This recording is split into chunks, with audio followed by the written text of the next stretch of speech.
Hey, what's going on? Barnaby here. Another HelloLife moment for you about allergies, because we've identified the top 8 allergies. So let's join Jessica Butcher, registered dietitian, to see what we're talking about on this one. Which allergies are we going to deal with? Today we're talking about milk and wheat. Now, these are 2 common allergies found in children.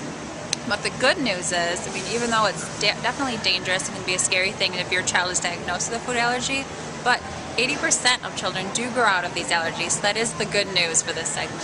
Let's talk about what parents should be looking for to maybe get an inkling that their kids have an allergy to wheat or milk. What sort of signals might they see? Well, maybe your child suddenly, you give them something with wheat or milk in it. Within minutes or even a couple hours, you may notice hives on your child. They may say that their tongue feels weird, maybe it's tingling. If it's a severe anaphylactic reaction, their throat could be swelling up and they may be choking because they're having a difficult time breathing. It's interesting, just because you buy products that are non-dairy, say creamers or lactose-free milk, trying to protect your kids, it's not necessarily going to protect them. Why is that? That's true. Now, non-dairy creamers is one that's just seems like a controversy in itself. Just such a weird topic to have that name and yet still contain milk. And that's because the proteins in milk are still pulled out. So you may have casein in it or whey. Even in those lactose-free or non-dairy products, they still can contain milk ingredients, and it's those proteins that we really need to watch out for with a milk allergy.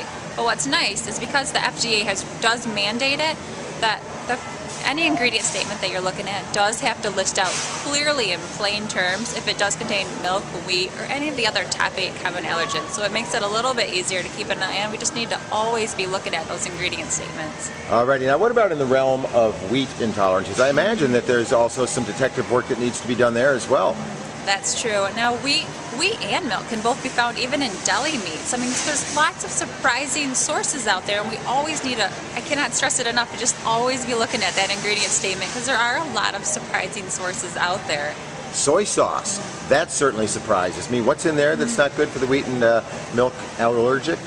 Well, soy sauce is common with a wheat allergy, and there's lots of things in different dressings that can be added in there, so do pay attention to those labels. And soy sauce is one that certainly you wouldn't think that would contain much more than soy products, but it does contain some wheat in there in often cases, so that's something to always pay attention to. Well, I'll tell you what, with the increase of people suffering from food allergies, it is due diligence. I guess it's all on you to really do the detective work necessary, but hey, we'll always keep you updated about what we know and how to help you down that path right here at HelloLife.net, because we're all about matching your commitment to a healthy lifestyle.